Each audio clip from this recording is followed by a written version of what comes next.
நிறைய நடிகர்கள் வந்து இப்போ அரசியலுக்கு வந்துட்டு இருக்காங்க. அவங்க யாரும் வந்து பார்க்கலையா? அதை பத்தி அது அவங்கவங்க இஷ்டம். இப்போ எனக்கு என்ன பத்தி மட்டும்தான் பேச முடியும், எனக்கு உங்களை பத்தி பேச முடியாது. நான் உங்களை கேட்கலாமாமா, நேற்று அந்த தெருவில் ஒரு பிரச்சனை நடந்தது, உங்க பேரு குமார்னு வச்சு, என்ன குமார் அங்க வரல? ஏன்னா அது உங்க இஷ்டம்.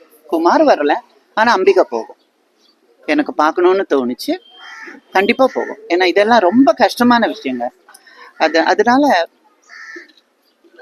மேபி சின்ன வயசுல இருந்தே எனக்கு அந்த ஒரு ரொம்ப சின்ன வயசுல இருந்தே ஏதாவது ஒரு சேடான ஒரு விஷயம் நடந்தாலும் ஏதாவது, அவங்க ஒன்றும் வேற எதுவும் கேட்கல, அவங்க எதுவும் கேட்கறது இல்ல.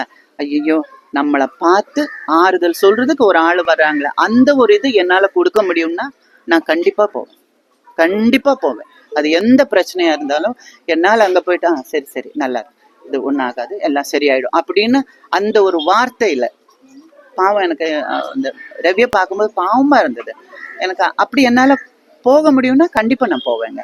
அது மற்றவங்க ஏன் போய் ஒரு வார்த்தை சொல்லக்கூடாது அப்படின்னு எனக்கும் ஆச்சரியமா தான் இருக்கு. பெருசா உங்களுக்கு போஸ்டர் ஒட்டுறதுக்கும், உங்களுக்கு உங்க டிக்கெட்டு இது பண்றதுக்கும், உங்களுக்கு படம் ஹிட் ஆகுறதுக்கு எல்லாம் உங்களுக்கு இவங்க தேவை.